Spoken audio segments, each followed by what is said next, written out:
están? Hoy nos encontramos en los saladeros de General Lavalle con Adalberto Iriberri. Buenas, ¿cómo andás, Adalberto? ¿Cómo te va, Agustina? Bienvenida, Agustina. Bien, gracias. Contenta de estar acá con esta historia. Se había pospuesto la visita, me habías dicho que venías otro día, pero el tiempo se había complicado. Pero bueno, bienvenida y bueno. Gracias. Me vas a estar contando un poquito los saladeros de Pedro Luro.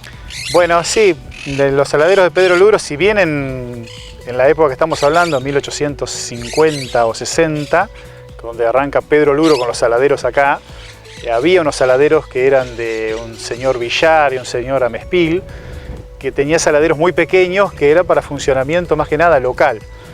Luro, que era un visionario, era un vasco francés que había llegado al puerto de Buenos Aires con 16 años y muy pobre, venido de los Bajos Pirineos. Él había nacido en Gamart, en Francia, y llegado al puerto de Buenos Aires había trabajado como estibador.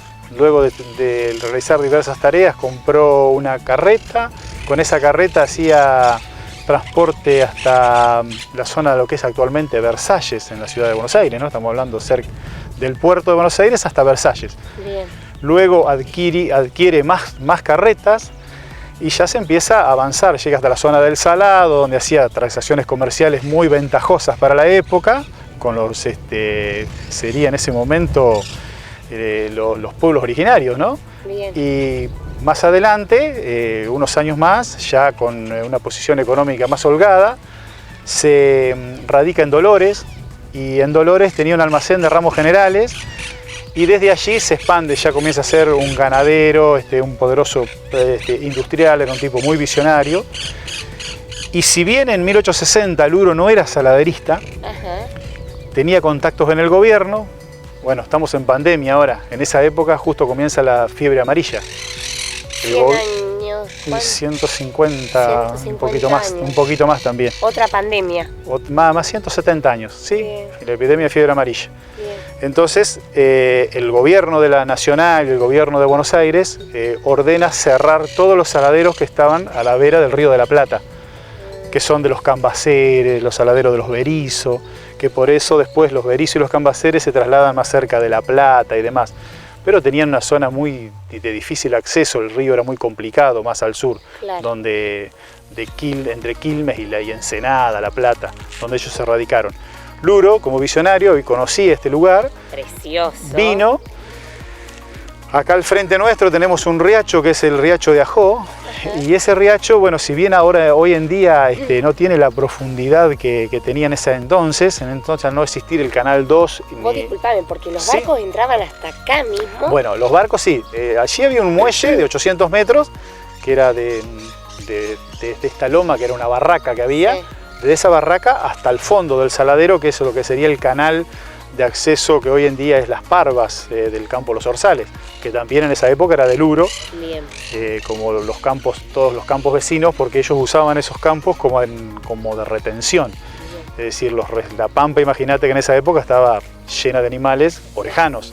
Entonces los receros vaqueanos recorrían, y arrimaban y vendían, le vendían a los saladeros directamente. ¿Qué se vendía por día? No, por día no, dependía lo que los receros pudieran arriar. ¿Se faenaba aproximadamente? No, faenar, en el apogeo de los saladeros hay registros de los libros que se llegaron a matar 1000 animales por día, entre yeguarizos, ovinos y lanar. ¿Lanar también se exportaba? Sí, también. Lo que hizo Luro fue dinamizar el saladero porque lo dotó de tecnología muy avanzada para la época, maquinarias a vapor y demás. Bien. Y lo dotó de gran cantidad de obreros, sobre todo. Claro. Que traían su familia también, ¿no? Esto era una gran ciudad. Esto, cuando al comienzo de los saladeros, vinieron los obreros, en general inmigrantes vascos franceses o vascos españoles, italianos, españoles. Todos esos inmigrantes venían a trabajar a los saladeros. Claro. Luego de un tiempo acá, el saladero trabajaba en pleno apogeo entre los meses de septiembre y abril aproximadamente.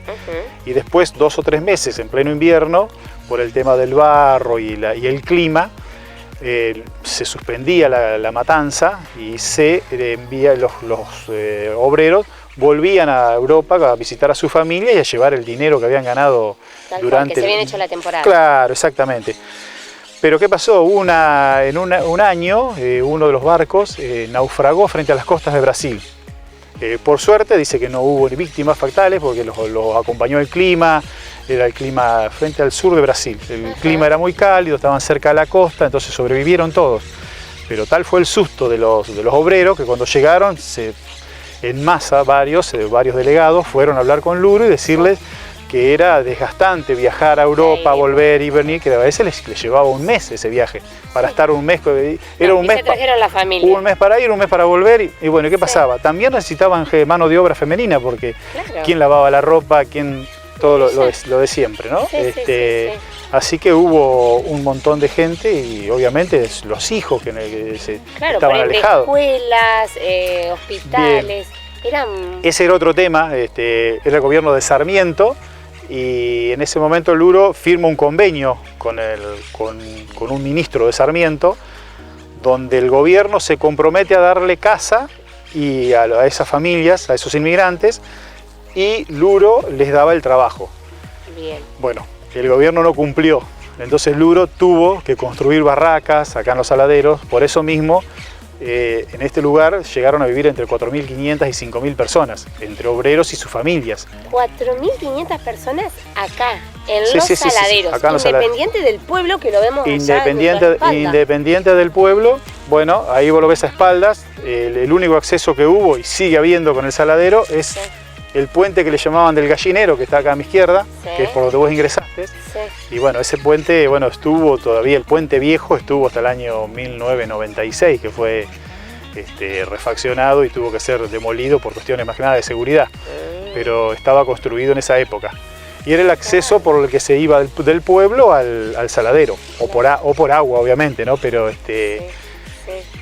bueno, como te contaba, el tema de la cantidad de gente se obligó al gobierno también, si bien no le dio las casas que había prometido, o las viviendas, lo obligó a crear la escuela de Los Saladeros, que estaba acá, que funcionó hasta el siglo XX, hasta principios del siglo XX, en 1910, 1915, todavía estuvo la escuela funcionando en Los Saladeros. Mucha gente de la zona venía a estudiar acá en la Valle. Mucha gente de la zona y bueno, también es muy conocido el tema de que cuando se cerraron Los Saladeros, que después te digo por qué fue el motivo que se cerraron, la gente tuvo que inmigrar porque se quedó sin trabajo, quedaron muy poca gente. Se cerraron Los Saladeros. Sí, quedó muchísima gente sin trabajo. Y bueno, el motivo del cierre de Los Saladeros fue la aparición de los frigoríficos. Entonces era... ¿Aproximadamente qué año? 1896 se cierra. Trabajaron hasta 1905, 1906, en 1908 se liquidan Los Saladeros. De esto tengo conocimiento porque mi tatarabuelo, que era don Tomás Bordes, era el gerente de Los Saladeros. Entonces tengo registros, por eso no es que... Por eso tanta historia que tenés vos. Claro, no, sí, es algo familiar, es decir, algo que más allá que tengo una admiración especial por Pedro Luro, que no tengo ningún vínculo familiar, es decir, Tomás Bordes era amigo de él, era del mismo pueblo, de los Vázquez, era nacido en Gamar también. ¿Y Pedro Luro se va de acá para fundar Mar del Plata? No, Mar del Plata había sido fundada por Peralta Ramos, pero Pedro Luro fue el que va a Mar del Plata y lo dinamiza porque lleva el ferrocarril. Es decir, ¡qué visionario! Era un visionario, tenía muy buenos, es decir, era un poderoso industrial, ganadero de la época. Había comprado campos en casi toda la provincia de Buenos Aires, después de Los Saladeros, obviamente. Claro. Y Los Saladeros fue uno de los negocios más rentables que tuvo, no por mucho tiempo, pero bueno, fueron 20, 25 años, porque el apogeo de Los Saladeros fueron de 1870, 71 a 1894, 95. Y Adalberto, ¿y vos de lo que has leído, de lo que te acordás, los animales se faenaban, se salaban y cómo se enviaba toda esa carne salada a Europa? Bueno, en principio los primeros 10 años se mandó mucha carne a Europa.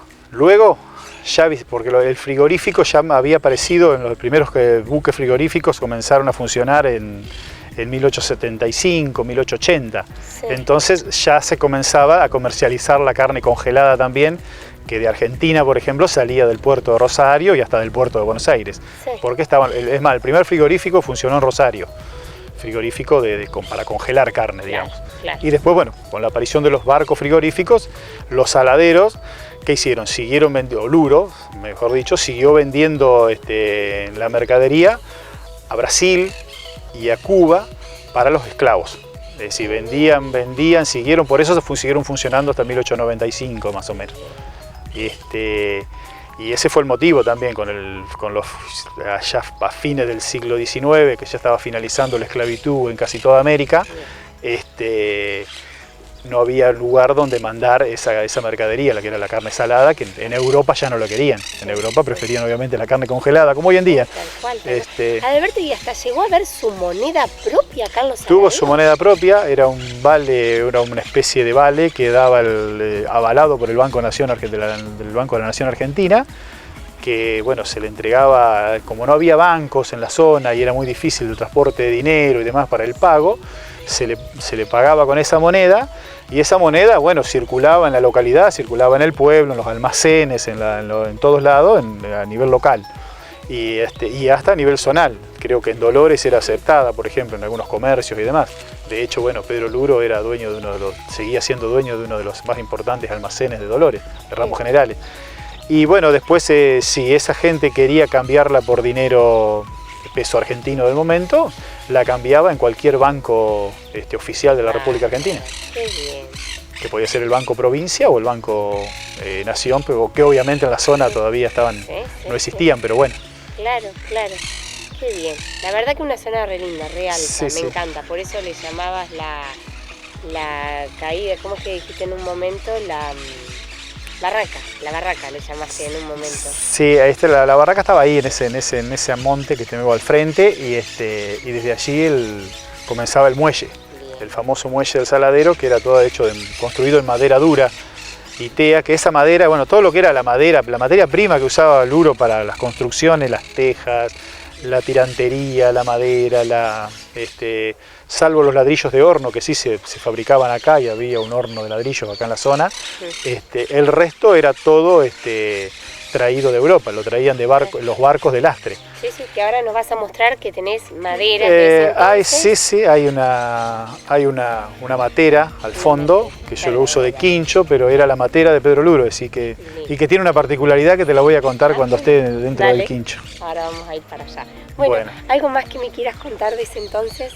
No, simplemente que bueno, que realmente era, para la época era algo, El boom. el boom del momento, sí, además. De la zona. Sí, por ejemplo, imagínate que en esta zona, además de la cantidad de habitantes, había 4 o 5 fondas o restaurantes, que según me han contado mis antepasados, por ejemplo, estaban divididos por clases sociales. Ahí acá a la izquierda, que es donde vos pasaste, ahora que llamamos lo de Antonia, ¿no? Ahí funcionaba una fonda famosa, que era la fonda de los Rodríguez, que a esa fonda supuestamente iban las clases sociales más altas, y cuando pasás la tranquera a la izquierda había otra fonda, que ahí supuestamente iban las clases sociales más bajas. Y después había 2 o 3 fondas más, había farmacia. Todo.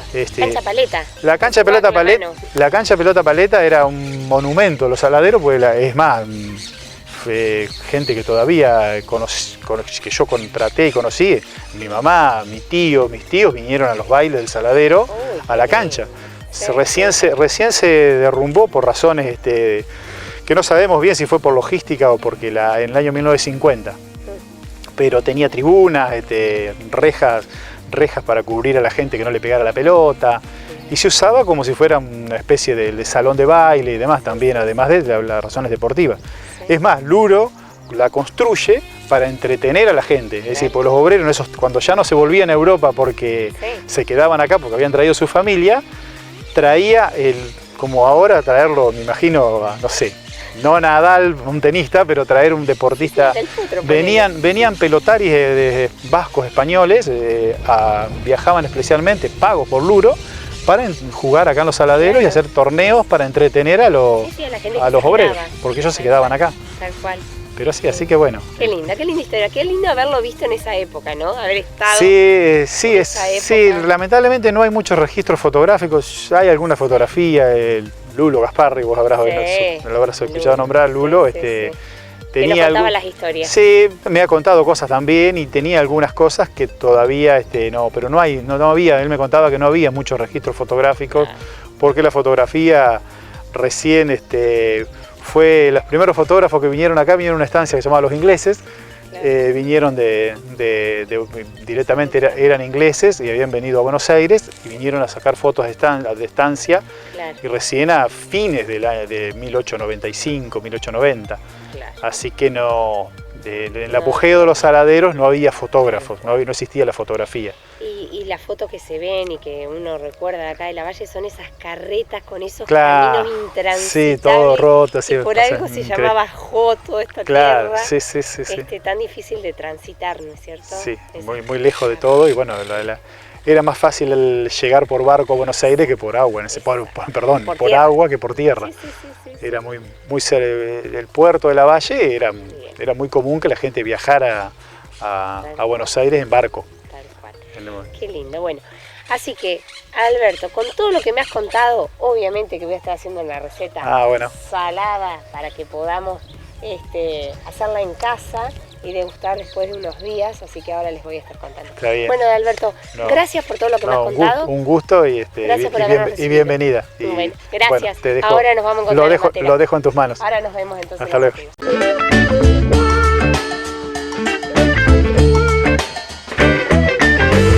Bueno, hoy voy a hacer una receta que es así de rápida y toma nota porque después va a decir, yo hice la receta Agustina tan rápida. Bueno, así estoy yo que no puedo hablar, que se me ha ido la voz, así que presten atención.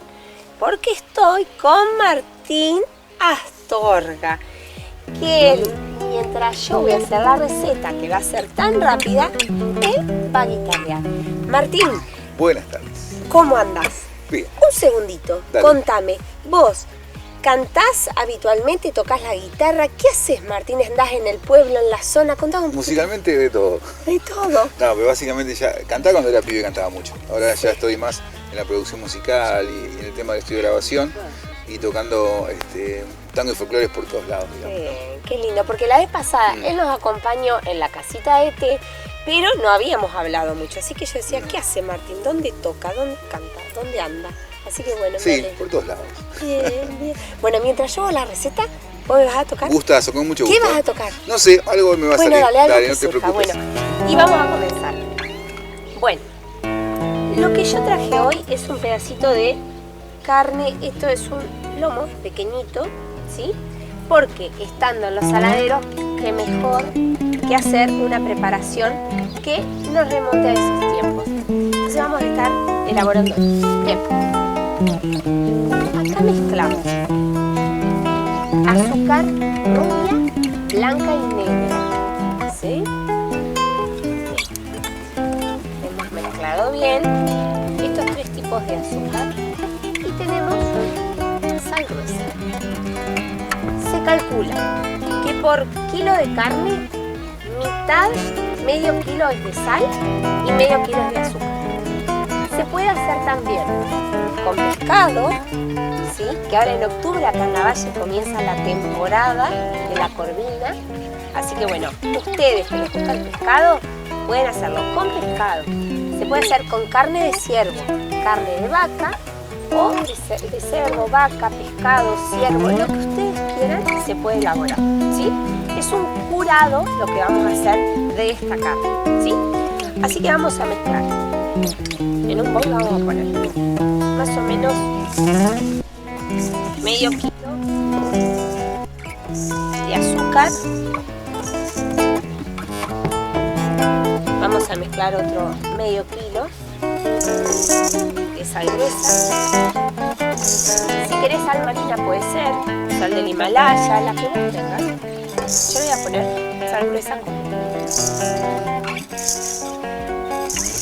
bien. Vamos a poner algo de pimienta. También se le puede poner ralladura de limón. Esta preparación se llama carne al escandinava, ¿sí? En los países fríos se hacía este curado de la carne escandinava. Yo lo hacía mucho con salmón. El salmón se refrigeraba refrigeraba y se refrigeraba un día más o menos, estaba refrigerada, y luego al pescado se le hacía este tratamiento. La particularidad que tiene, en este caso vamos a hablar de la carne, le vamos a poner en la base, vamos a hacer un colchón de esto, y el trozo de carne que nosotros elegimos, que es el lomo, le vamos a poner por encima, curado. Pero este tratamiento va a durar aproximadamente, vamos a poner un poquito más, 48 horas va a durar este curado de la carne. Pero vamos a tenerlo 24 horas y vamos a quitarle la sal de abajo, todo lo que exuda, lo que se deshidrata a la carne. Vamos a quitar esa sal de abajo y vamos a cambiarla. Vamos a hacer de vuelta este proceso. ¿Sí? Entonces lo tenemos un día con esta sal y este azúcar, esta mezcla, y después lo cambiamos y lo volvemos a hacer nuevamente. A esto lo vamos a llevar a la heladera y lo vamos a tener, como dijimos, un día, luego cambiamos la sal y el azúcar y lo volvemos a hacer otro día más. ¿Se entiende? Es este curado. Ustedes en casa lo que pueden hacer es ponerle algo de peso por encima. ¿Sí? Vamos a poner papel film y lo vamos a dejar en la heladera. ¿Se entiende? Y después de 48 horas, lo que vamos a hacer, lo vamos a lavar bien y lo vamos a secar. Y lo vamos a cortar en tajadas finitas y podemos hacer un canapé. O si no, también lo podemos poner en aceite, estas rodajas finitas, y lo tenemos guardado en la heladera como para un canapé, para alguna recibida o alguna ocasión. Yo hoy no lo traje ya hecho, pero bueno, lo vamos a dejar así, y la semana que viene, que estamos haciendo otro programa, la entrada le va a hacer una degustada de esta preparación. Sí. Así que bueno, vamos a taparlo, le vamos a poner algo de queso y lo vamos a llevar a la heladera. Ahora, si les parece, vamos a ir al quincho, a la matera que tiene Alberto, y nos va a mostrar todo lo que hay por allá. Así que acompáñenme.